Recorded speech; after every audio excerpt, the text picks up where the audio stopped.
Savita kitchen में काम कर रही थी कि तभी उसके फ़ोन की घंटी बजी। जाकर देखा तो उसके पति पवन का फ़ोन था। हेलो, इतना बोलते ही उधर से आवाज़ आई, सविता, मुझे दूसरी लड़की से प्यार हो गया है, इसीलिए हमेशा के लिए तुम सबको छोड़ कर उसके साथ विदेश जा रहा हूँ। पिताजी से कुछ कहने की हिम्मत नहीं है। मेरी माफ़ी मांगने का भी अधिकार खो दिया है मैंने। फिर भी कह रहा हूँ कि सब लोग मुझे माफ़ कर देना और इसी के साथ मुझे भूल भी जाना। मुझे पता है कि ये कहना आसान है, लेकिन सचमुच में भूलना बहुत मुश्किल होगा। फिर भी समझ लेना कि मैं तुम्हारे लिए मर चुका हूँ। सविता ये सब सुनकर सन्न रह गई। वो कुछ कहती उससे पहले ही पवन ने अपनी बात कहकर फ़ोन रख दिया। सविता को पता था कि फ़ोन कट चुका है, फिर भी वो दीवार से सटा कर खड़ी रही। पति की ये विदाई उसके लिए मौत से भी बदतर थी। पवन उसका बसा बसाया घर अचानक उजाड़ कर चला गया। वो वहीं बैठकर फूट फूट कर रोने लगी। कुछ देर बाद सविता आंसू पोंछते हुए उठी और अपने ससुर राम प्रसाद जी के पास जाकर उन्हें सारी घटना बता दी, जिसे सुनकर बूढ़े पिता का दिल भी धक से रह गया। ऐसा कैसे कर सकता है वो? तुम मुझे अभी फ़ोन मिला कर दो बहू, मैं अभी बात करता हूँ, उसे राम प्रसाद जी ने गुस्से से कहा। तो सविता ने फ़ोन मिलाया, लेकिन अब फ़ोन स्विच ऑफ आ रहा था। अभी कोई फायदा नहीं पिताजी, पवन हम सबको छोड़कर जा चुके हैं। इतना कहकर सविता फिर से पोट पोट कर रोने लगी। तो राम प्रसाद जी ने उसके सर पर हाथ रखते हुए कहा, तुम्हें आज जितना रोना है रो लो बेटी, पर आज के बाद फिर कभी उस नालायक का नाम लेकर तुम्हें रोने नहीं दूंगा।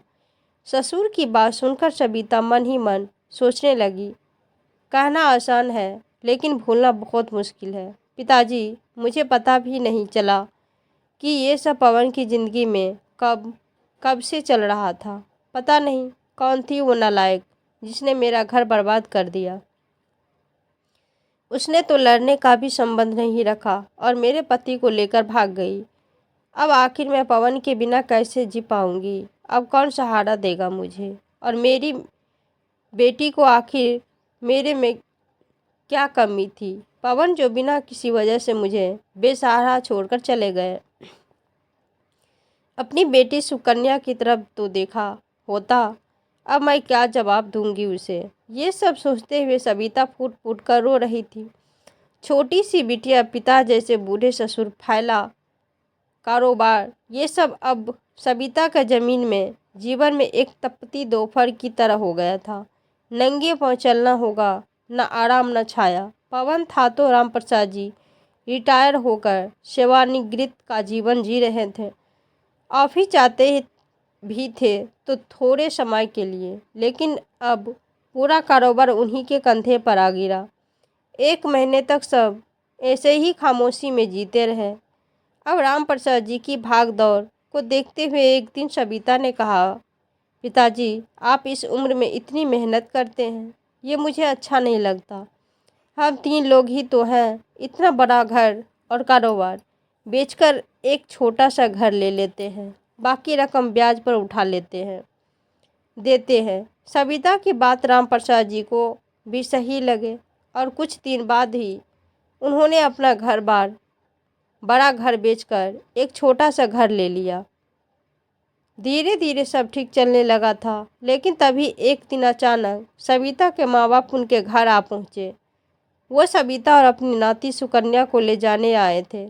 उनका कहना था कि बहू अकेली ससुर के साथ रह रही है, इसीलिए लोग तरह तरह की बातें करते हैं। लोगों का कहना है कि बहू का अपने ससुर के साथ पहले से ही, इसीलिए बेटा घर छोड़कर चला गया। ये सब बोलकर सविता का माँ ने हाथ जोड़ते हुए कहा, अब देखिए भाई साहब, इसमें हमारी भी बदनामी हो रही है, इसीलिए हम अपनी बेटी और नाती को अपने साथ ही ले जाना चाहते हैं और उनके खर्चे रुपये आप भेजते रहना। माँ बाप की बातें सुनकर पीछे खड़ी सविता सन रह गई। उस पर तो जैसे आसमान ही टूट पड़ा। तभी राम प्रसाद जी ने कहा, देखिए जी, आपकी बेटी है, मैं इस बारे में कुछ भी नहीं कर सकता। जो भी निर्णय कहना है सविता बहू को करना है। अगर वो जाना चाहती है तो खुशी से सुकन्या को लेकर जा सकती है। बस इतना कहकर राम प्रसाद जी ने अपराधी की तरह सिर झुका लिया। सुकन्या उस समय खेल रही थी। नाना नानी ने उसे लेने की बहुत कोशिश की, पर वो उनके पास न जाकर दोनों हाथों से कसकर दादाजी की गर्दन पकड़ ली। राम प्रसाद जी की एकाएक ही आंखें छलक आई। तभी ससुर की हालत देखकर सविता झटक से उठी और अपनी माँ के दोनों हाथ जोड़कर बोली, माँ, मैं और सुकन्या यहीं पिताजी के पास ही रहेंगे। अगर हम दोनों भी आपके साथ चली गई तो फिर पिताजी अकेले कैसे रहेंगे? इसीलिए मुझे फ़र्क नहीं पड़ता कि लोग क्या कर रहे हैं। ये मैं जानती हूँ कि ये मेरे पिता समान ससुर है और इसके लिए मुझे दुनिया को सफाई देने की कोई ज़रूरत नहीं है। मैं इन्हें अकेले छोड़कर कहीं नहीं जाऊंगी। सविता की बातें सुनकर माँ बाप दोनों वापस चले गए। तो उनके जाने के बाद सविता ने सोचा कि पिता जैसा प्यार देने वाले ससुर है, उन्हीं के सहारे तो जो जी रही है। अगर इनका सहारा न होता तो माँ बाप के यहाँ आश्रित बनकर बेचारी की तरह जी रही होती। इन्हीं की वजह से आज वो सिर ऊंचा करके जी रही है, वरना नदी के टप्पू की तरह कण कण बिखर गई होती। धीरे धीरे समय गुजरा तो अब सविता की बेटी सुकन्या भी समझदार हो गई है और अपनी पढ़ाई में ध्यान लगाने लगी, वरना पहले तो पापा को याद करके बहुत रोती थी। सविता भी अब पुरानी बातें को भुलाकर अपनी बेटी और ससुर का ध्यान रखते हुए एक प्राइवेट स्कूल में पढ़ाने लगी, ताकि घर खर्च चलाने में भी आसानी हो सके, वरना अकेले राम प्रसाद जी कितना खर्चा उठा पाते। अब धीरे धीरे सविता की ज़िंदगी में फिर से खुशियाँ लौटने लगी थी, लेकिन शायद भगवान को ये भी मंजूर नहीं था। एक दिन राम प्रसाद जी की मॉर्निंग वॉक पर गए थे और फिर वापस ही नहीं आए। दरवाज़ा खोल सविता और उसकी बेटी सुकन्या एक दूसरे का मुंह ताक रही थी। तभी घर का फ़ोन घन घना उठा। सविता ने दौड़कर फ़ोन उठाया तो उधर से आवाज़ आई, मैडम, ये फ़ोन आपकी फैमिली मेम्बर का है। जी, ये मेरे ससुर जी का फ़ोन है। आपके पास कैसे आया? जी, उनका एक्सीडेंट हो चुका है। ये सुनकर सविता ने बेटी का हाथ पकड़ा और गेट की ओर भागी, मगर अब सब कुछ खत्म हो चुका था। उसकी दुनिया जिस पिताजी के नाम के मजबूत स्तंभ पर टिकी थी, वो स्तंभ एकदम से टूट गया था। एक बार उसकी हंसती खेलती दुनिया फिर से उजड़ गई। सविता जानती थी कि अगर वो टूट गई तो सुकन्या को संभालना मुश्किल हो जाएगा। उसकी पढ़ाई में रुकावट आ जाएगी, क्योंकि जब पवन उसे छोड़कर गया था तो उसकी गृहस्थी के रथ का दूसरा पहिया ससुर राम प्रसाद जी बन गए थे, जिससे जीवन की गाड़ी अच्छे से चल पड़ी थी। लेकिन उनके अचानक इस तरह चले जाने से सविता अकेली पड़ गई। मायके वाले सिर्फ औपचारिक का तौर पर मिलने आए। कहते हैं वक्त सबकी परीक्षा लेता है। सविता ने खुद को मजबूत किया और अपनी बेटी में स्वयं को झोंक दिया। आज 14 साल बाद सविता की बेटी सुकन्या डॉक्टर बन गई। तब जाकर सविता ने चैन की सांस ली, पर उससे बेटी की शादी की चिंता सताए जा रही थी, क्योंकि सुकन्या शादी के लिए बिल्कुल भी राजी नहीं थी। उसका कहना था कि वो अपनी माँ को अकेली छोड़कर कहीं नहीं जाएगी, पर सविता के बार बार आग्रह करने पर आखिरकार वो मान ही गई और उसकी शादी फिक्स हो गई। अब शादी के कार्ड बांटे जा रहे थे। तभी एक दिन सविता ने अपनी बेटी से कहा, सुकन्या, तूने अपनी लिस्ट बना ली कि किस किस को कार्ड भेजना है? तो सुकन्या ने कहा, जी मम्मी, ये रही मेरी लिस्ट, पर एक कार्ड आप मुझे दे दीजिए। अपनी एक किसी खास दोस्त को भेजना है। ये कहकर सुकन्या ने एक कार्ड लिया और अपना बैग उठाकर अपनी गाड़ी निकाली और अस्पताल की ओर निकल पड़ी। सुकन्या कार चला रही थी, पर उसकी आंखों में अपने पिताजी पवन का बीमार चेहरा बड़ी हुई दाढ़ी कतर आंखें घूम रही थी, जो शायद उससे क्षमा याचना कर रही थी। उसके पिता पवन जी कुछ समय पहले ही उस अस्पताल में दाखिल हुए थे, जिस अस्पताल में सुकन्या जॉब कर रही थी। उस समय उसे बहुत आघात हुआ था कि पापा तो मम्मी से अलग हो गए, लेकिन उसका हृदय पापा की याद में तड़पता रहा और मम्मी के अथक प्रयास कड़ी मेहनत से वो डॉक्टर बन गई। मम्मी के सामने पापा का नाम लेना भी मुश्किल था और वो उसको गलत भी नहीं समझती थी, क्योंकि आखिर जिस सहचर पर उसकी मम्मी को आधा वह विश्वास था, जिसकी उंगली पकड़े वो जीवन डगर पर निश्चित होकर आगे बढ़ रही थी, वही एक दिन चुपचाप अपनी उंगली छुड़ाकर चल देगा, ये तो वह सोच भी नहीं सकती थी। जीवन साथी के धोखे के बाद तो सविता की दुनिया में अपनी बेटी सुकन्या के अलावा किसी के लिए भी जगह नहीं थी। ये सब सोचते हुए सुकन्या कब अस्पताल पहुंच गई, उसे पता ही नहीं चला। गाड़ी खड़ी कर वो अपने केबिन में पहुंची तो बाहर मरीजों की भीड़ लगी हुई थी। उसकी सहयोगी डॉक्टर केबिन में बैठी थी। हेलो डॉक्टर, अरे कैसी हैं आप? फाइन डॉक्टर, आज आपको देर हो गई, मरीजों की भीड़ लगी है। हाँ, शादी की तैयारी के चलते आजकल थोड़ी देर हो जाती है। इसके बाद सुकन्या कुछ घंटे के लिए तो अपने आप को भूल ही गई। एक टक मरीज निपटा, उसने कप चाय मंगवाई। धीरे धीरे चाय पीते हुए वो अतीत के दलदल में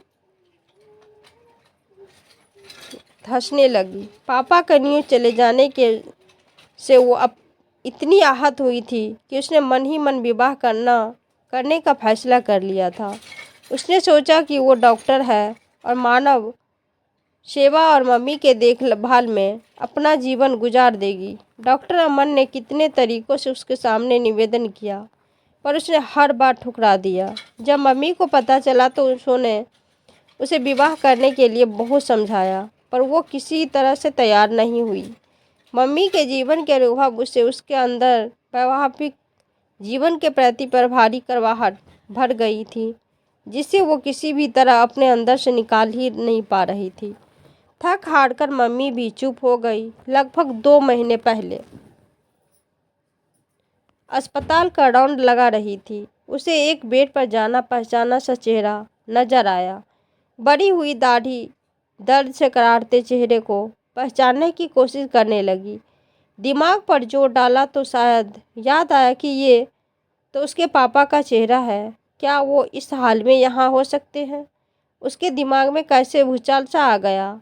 उसने नर्स की ओर देखकर पूछा, सिस्टर, इन्हें क्या हुआ है? डॉक्टर दाई तरफ लकवा पड़ा है। अब तो कुछ ठीक हो गए हैं।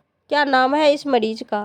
कहते हुए वो खुद सामने लटके चार्ट को देखने लगी। पवन शर्मा। चार्ट पर लिखा ये नाम उसके दिल में तीर की तरह चुभ गई। पार हो गया संज्ञा शून्य सी। वो अपने मरीजों को देखकर वापस चली आई थी। उसका हृदय अपने पापा की ऐसी हालत देखकर करुणा से छटपटा गया था। बल्कि वो उसके मरीज नहीं, पर फिर भी वो उसके केस में दिलचस्पी लेने लगी। जब भी डॉक्टर से उनके बारे में बात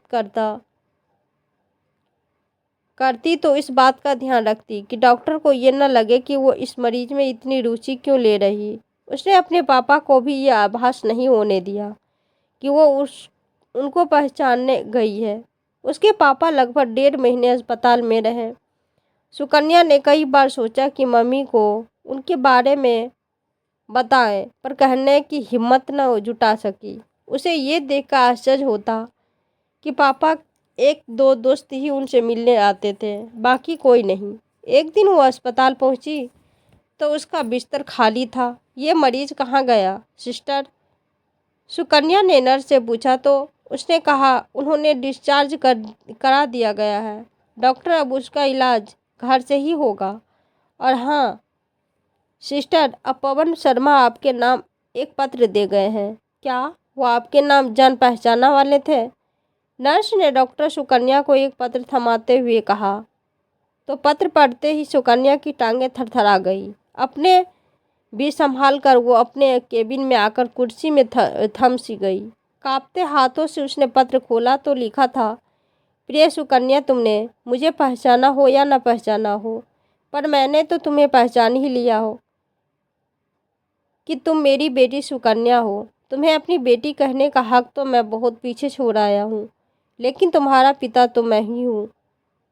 और ये मेरे फिक्र